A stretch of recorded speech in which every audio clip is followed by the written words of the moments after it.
Thanks for listening to Cool Meanderings with Dr. Germ G.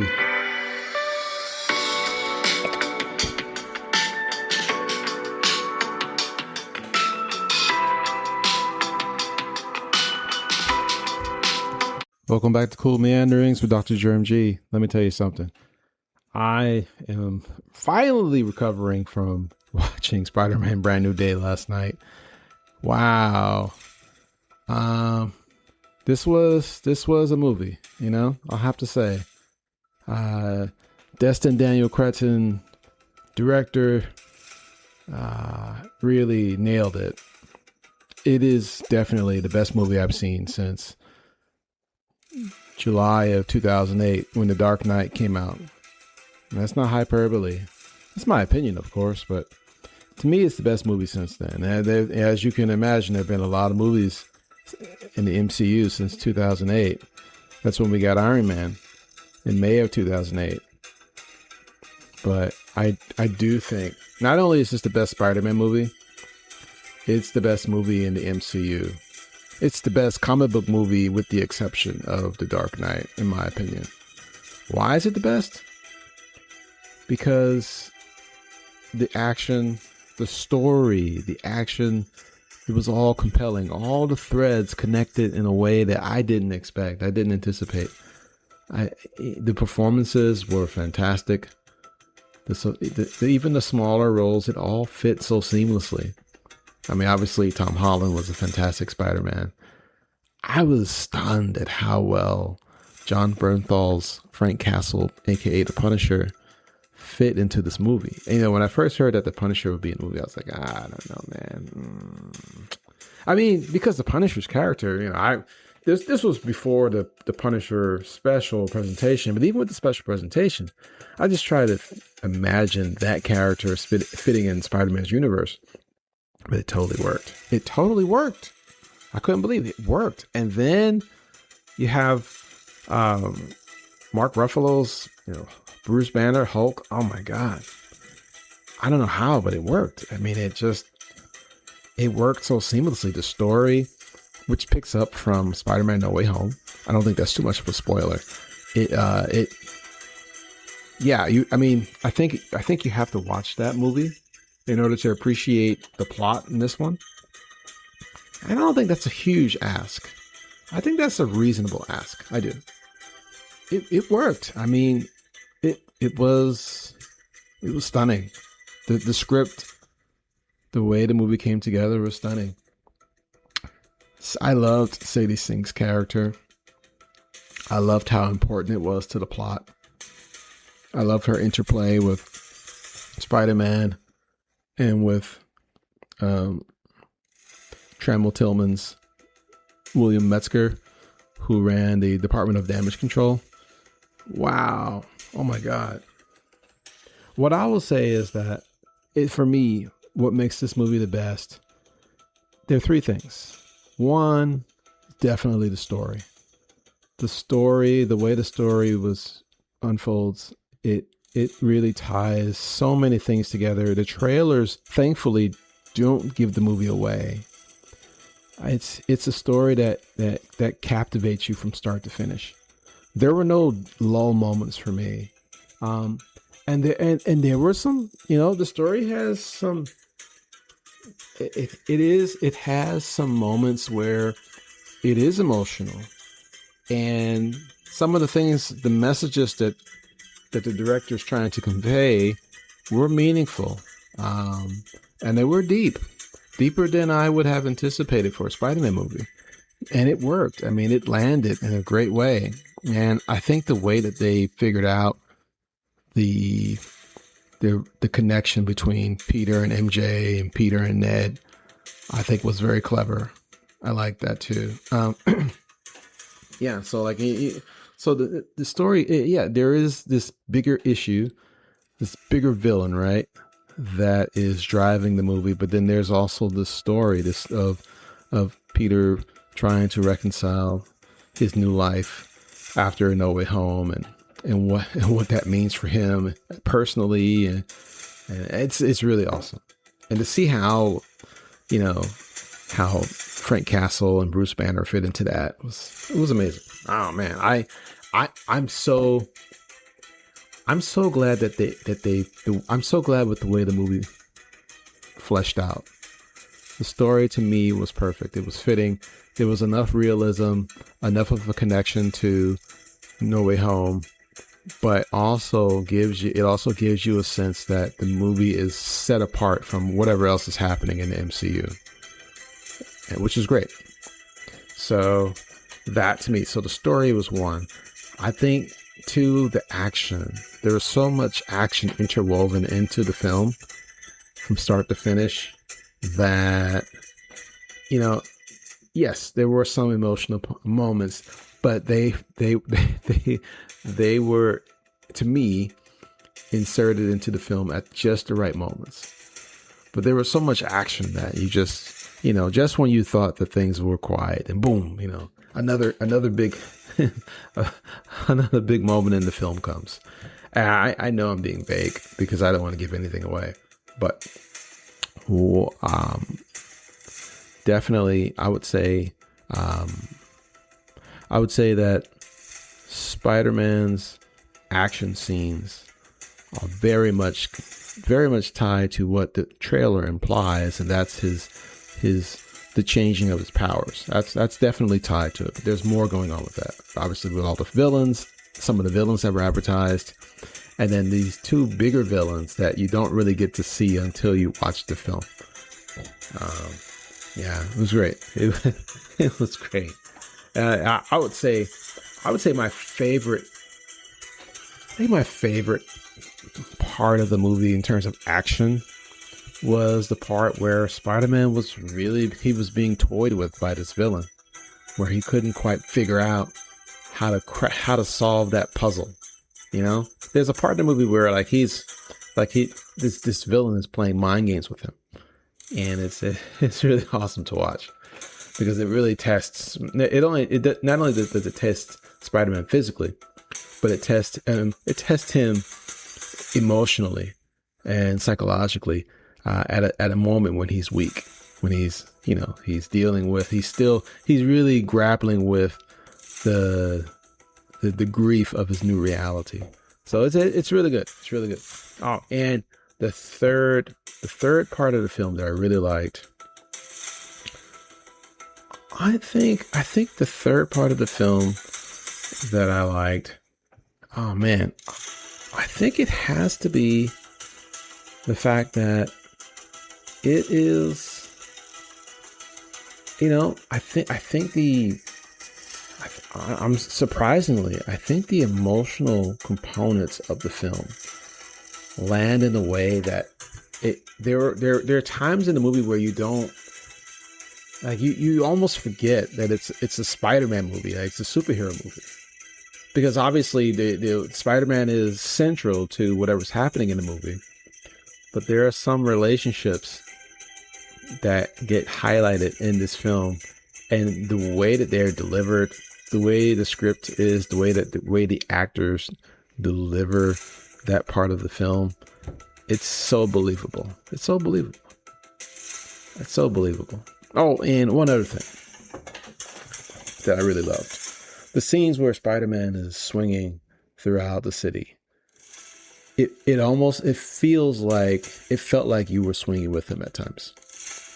I mean, the camera angles and whether CGI camera angles, I'm not sure exactly how that part of the production works, but you could definitely feel like you were swinging with Spider-Man at points. And it was, it's not a cliche to say that it was surreal. That part of the experience was surreal. And I actually felt like I was getting my money's worth sitting there and having these moments of an adrenaline rush as Spider-Man is swinging through the city, because it's just the camera angles and the filming. It made you feel like you were there with him. I don't know. I don't think this is hyperbole or I'm overstating things here. I really do think that this is an entertaining film. It's worth your 15, 20, 30 bucks, you know, depending on where you live and what kind of, you know, theater you want to watch it in. Yeah, it's not an IMAX. That's okay. Didn't have to be an IMAX. I don't know. I saw it in a theater that had wider screens and nice chairs, and quite frankly, it was a great experience. Yeah, sure. I think having seen the film in IMAX would have further enhanced the experience, but it was such a great movie, it didn't matter. But for me, this is definitely this is the best movie I've seen since The Dark Knight, where, you know, I'm in the film for more than 2 hours and I'm easily happy to stay for another half an hour to an hour. Like, I was like, is it already over? That's it? It's over? I mean, The Dark Knight, I mean, I must have been in the movie theaters for, you know, nearly 3 hours. And the theater that I saw that film in was packed. I stood for the entire film. I'll never forget. I stood for an entire film and wanted more. I wanted more. There are very few films that make me feel that way. You know, I mean, other than, I mean, obviously, you know, Infinity War and Endgame are top tier films in the Marvel Cinematic Universe, no doubt. But with both of those films, I'd say more so Endgame, there were moments where it kind of gave you a break a little bit, you know, emotionally or intellectually. You kind of, you know, there were some sort of goofy off-cuff moments of the film where, you know, I wouldn't say they were filler moments, but, you know, you could disengage a little bit. Or whereas with this movie, you were captivated. At least I was captivated. I could not for a moment look away or drift. I was just glued intensely to each scene, waiting to find out what was going to happen next, waiting to see what next shoe would drop. And even the emotional scenes, I'm not really into too many emotional scenes in films. Not that I don't get emotional, I do, but it wasn't something that I was expecting for a Spider-Man film. But I was surprised that, like, at one point there were so many people crying. I could hear them crying. Oh my God. I'm like, yeah, I guess it does. I mean, look, admittedly, it was hitting me there were scenes that were hitting me in a way where I could feel the pain of the characters. I could feel the intended message that those scenes were trying to convey. And no, I did not cry, but a little bit of welling up in the eyes. But I mean, look, we're all different, but that makes us beautiful, right? As human beings, you know, we all have different ways of expressing ourselves. And for some people, those scenes were so powerful that they were literally crying. I could hear them sobbing. It's like, oh my God. And I think that was a moment where I said, wow, this movie's on a different level. It's on a different level. It just is. Spider-Man Brand New Day is on a different level. Okay. It is there. I would say The Dark Knight did not convey that kind of emotionality. I mean, there weren't people crying during The Dark Knight, but The Dark Knight was just such a masterpiece. My God, just such a masterpiece. And I think for me, Brand New Day is on that level. It's right there. It's so good. It's so good. Shit, there were micro complaints, like little itty bitty things that you could sort of pick at, but you're really working hard, I think, to find issues with the film. Like you really have to work to find issues. I mean, there are questions that, like, there's like one or two questions that you could say, well, how is that possible? But then how? It's a Marvel Sony movie. I mean, this is, you know, so you have to go in with the contextual understanding that this is a comic book film. I mean, this is not, you know, a story about a kid in Queens that, you know, that is random. I mean, this is about a super spider enhanced teenager or young adult now. He's not a teenager anymore. My point is that, okay, you really have to work hard to criticize the film. That's all I'm saying. But yes, for me, easily the best film since The Dark Knight. In my mind, there are only 3 films that really hit me in that way, and they are Forrest Gump from years ago, back in 93, with that starred Tom Hanks. That was a long movie, and I've seen it 10, 15 times, and each time it affected me in the same way. It's a movie that doesn't get old for me. Forrest Gump. It's an amazing movie. I don't know why, but I just loved it. I mean, anyway. And then The Dark Knight and this film. So for me, it's 3 films in a span of, since 1990, we're in 2026. So in the last 36 years, I can think of 3 films that have deeply affected me in that I just found those films to be masterpieces. Forrest Gump, The Dark Knight, and Spiderman Brand New Day. So, that's my non-spoilery opinion, feedback on the movie. You should absolutely go see it. Why? Because it's entertaining. And it's Spider-Man.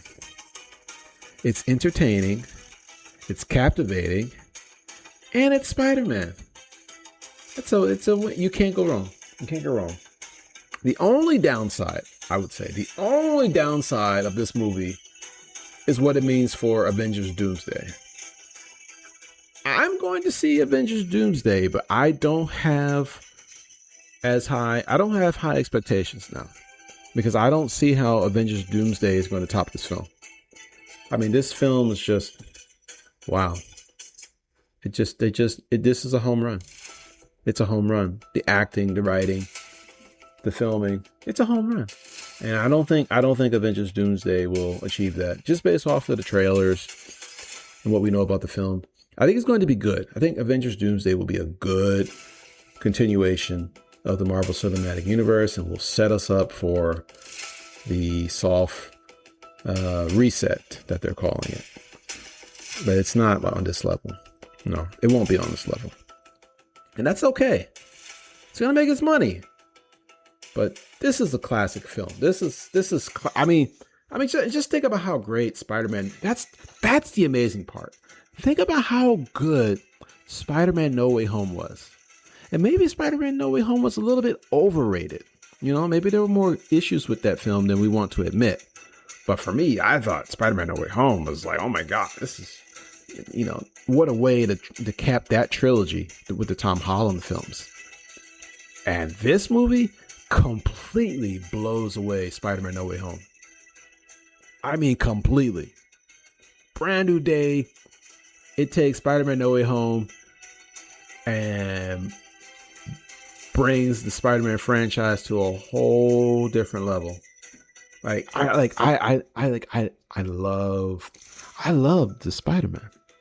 And I grew up loving the, Sam Raimi movies and, the Mark Webb movies to a lesser extent. But this is, man, Dustin Daniel Cretton really, he killed it.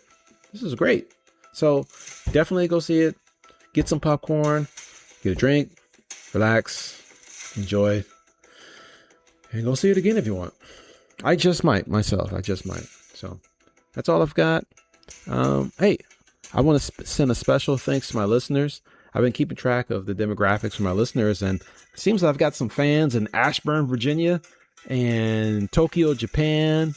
And I've got some fans in Brazil. Thank you guys. Thank you for listening. Please continue to listen. Go ahead and like and share, okay? And definitely visit my YouTube channel. You can find me on YouTube. It's Dr. Germ G. Yep, that's it. Dr. Germ G. All right? Thanks so much. Go see the movie. Have a great weekend. Bye. This is the Cool Meanderings podcast with Dr. Germ G.